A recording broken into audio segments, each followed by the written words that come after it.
Welcome to Soul Spirit Stories. Before we begin, make sure you subscribe to our channel, hit the bell icon, and like this video to get more heart-touching stories that will move your soul. Now let's begin today's story. It was a cold winter morning when Ethan, a single father in his late 30s, walked into the grand glass building of Melrose Enterprises. He worked there as a janitor, silent, invisible, and always carrying a small smile no matter how tired his eyes looked. Every day, he would mop the marble floors, polish the silver railings, and clean the offices where executives talked about millions of dollars, money that he could never imagine having. But Ethan wasn't bitter. He had one reason to keep going: his 10-year-old daughter, Lily. Lily was born with a rare condition that made her heart weak. Her mother, Rachel, had passed away when Lily was just 3 years old. Since then, Ethan had become both father and mother to his little girl. He didn't have much, but he had love, and he gave it all to her. Each evening after work, Ethan would pick Lily up from her small school, and together they'd walk back to their tiny apartment. Lily loved to listen to sounds, the rustling of trees, the footsteps on the sidewalk, the distant hum of a piano from a music school nearby. One day, while passing by that school, Lily tugged at her father's hand. "Daddy," she said softly, "what's that sound?" Ethan smiled, hearing the notes through the open window. "That, my dear, is a piano," he said. "It's beautiful," she whispered, tilting her head to listen more closely. "Can you teach me that sound, Daddy?" Ethan froze for a moment. He didn't know how to play the piano. He barely finished high school, but looking at Lily's hopeful face, he couldn't say no. "I'll try, sweetheart," he said, squeezing her hand gently. The next day, while cleaning one of the top floors of the building, Ethan noticed a large piano in the CEO's private lounge. It was white, elegant, and untouched, like a forgotten piece of art. He couldn't resist touching it. His fingers, calloused from years of work, pressed a single key. The sound echoed in the quiet room, pure and gentle. That night, after finishing his work, Ethan stayed back secretly and watched online tutorials on his old phone. He taught himself the basics, little by little. Every break he got, he would sneak into the lounge, play softly, and record it so he could later replay the sound for Lily. Within weeks, Ethan learned to play a few melodies. When he came home, Lily would listen to him describe each note, imagining the sound through her father's words. He began saving money to buy her a small keyboard, skipping meals just to put aside a few dollars each week. One afternoon, while Ethan was cleaning near the CEO's office, he heard raised voices. The CEO, Mr. Anderson, a tall man with sharp eyes, was talking to someone on the phone. Yes, the doctors confirmed it. "My daughter Emily is completely blind now," he said, his voice breaking slightly. "I don't know how she'll live with this." Ethan's heart sank. He knew that pain too well. That night, as he left work, he saw a young girl sitting near the entrance with a white cane beside her. Her head was bowed, and her fingers tapped nervously on the bench. He recognized her from the photos in Mr. Anderson's office. She was Emily, the CEO's daughter. Ethan approached slowly. "Are you okay, miss?" he asked gently. Emily turned her head toward his voice. "Yes, I'm just waiting for my driver." Something about her reminded him of Lily. The same fragility, the same strength hidden behind fear. For some reason, Ethan said, "You know, I can hear your fingers tapping like a rhythm." "Do you like music?" Emily smiled faintly. "I used to play the piano before I lost my sight. Now, I guess that part of my life is gone." Ethan hesitated, then spoke softly. "Maybe not. Maybe it's still inside you, waiting to come out again." Before Emily could reply, her driver arrived. She stood up and left, but something in her heart had stirred again, a small spark of curiosity. The next few days, Ethan went on with his routine, but one evening, Mr. Anderson called him into his office. "Ethan, my daughter mentioned someone told her she could still play piano, even without seeing. Was that you?" Ethan felt his heart drop. He nodded nervously. "Yes, sir. I'm sorry if I overstepped." "I didn't mean," Mr. Anderson interrupted.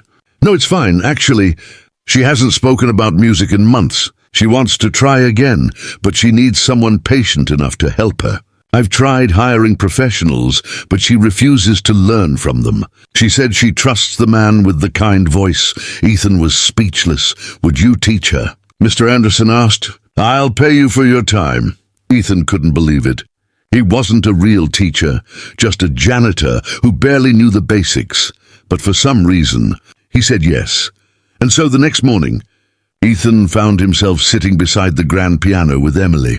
At first, she was nervous. I can't see the keys, she whispered. That's okay, Ethan said gently. You don't need to see them. You just need to feel them. He guided her hands across the keys, describing the texture, the distance between each note, the way sound travels. Music, he said, isn't about sight. It's about emotion. Slowly, Emily began to press the keys. A wrong note here, a shaky chord there. But each sound was progress. Ethan's patience and warmth made her feel safe. Week after week, they practiced. Sometimes she would smile when she got it right. Other times, she'd cry in frustration, and every time, Ethan would remind her softly, don't give up. Emily, even darkness can have its own music. Meanwhile, Ethan continued to work double shifts to support Lily. He would come home exhausted, yet still spend time helping his daughter learn by listening. Sometimes, he'd even play recordings of Emily's lessons, and Lily would listen with fascination. She's really good, Daddy, Lily would say. She plays with her heart. Yes, Ethan replied softly. She reminds me of you. One day, Emily insisted on meeting Ethan's daughter. When she learned that Lily was also blind, she was surprised. Maybe I can play for her, she said. So Ethan brought Lily to the Anderson mansion one Saturday. Emily sat by the piano, and her fingers began to move gracefully over the keys. The melody filled the room. Soft, soulful, full of emotion, Lily's face lit up. It's beautiful, she whispered. I can feel it in my heart. Emily smiled through tears. Thank you. I thought losing my sight meant losing everything. But you helped me find music again. Mr. Anderson watched silently from the doorway, realizing how much his daughter had changed since meeting Ethan. Weeks passed, and Emily grew confident. She began composing her own songs. One day, she told Ethan, I want to perform again. I want people to hear me. Ethan's eyes filled with pride. Then let's make it happen. Mr. Anderson arranged a charity concert, proceeds to support children with disabilities. The night of the concert, the hall was filled with hundreds of people. Emily sat by the piano, her white dress glowing under the lights. Ethan stood behind the curtains, holding Lily's hand. As Emily began to play, silence fell over the crowd. The melody told a story of pain, loss, and hope reborn.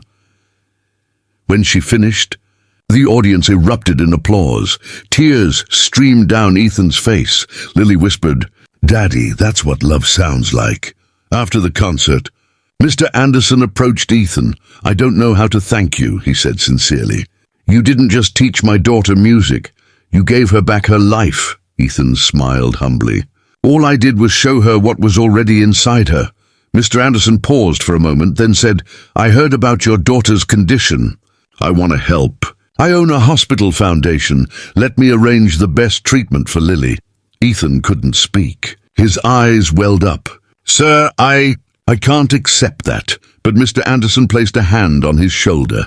You can, because you deserve it.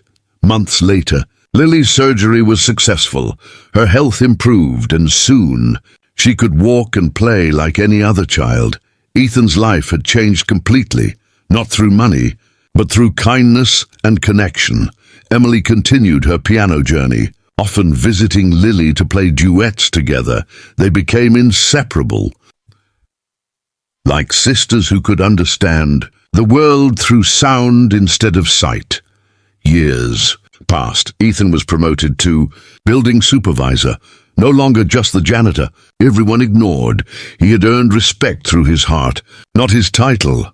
One day, while walking through the same grand hallway where it all began, he stopped by the piano. It was still there, shining under the morning light. He sat down, pressed a few keys, and smiled. Then he heard a familiar voice behind him. "Still practicing, Mr. Teacher?" Emily said with a grin. He laughed softly. "Always." She sat beside him, and together they played the same melody they had started years ago, the one that changed both their lives. As the music filled the air, Ethan whispered to himself, "Sometimes the smallest act of kindness can play the most beautiful song."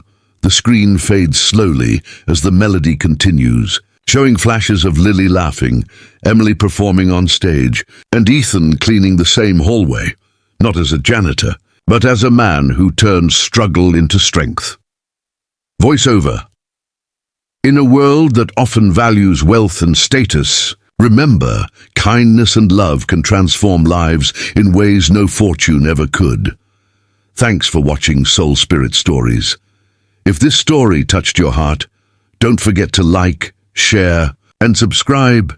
Turn on the bell icon to get more stories that warm the soul and remind us of the power of compassion. See you in the next story, only on Soul Spirit Stories.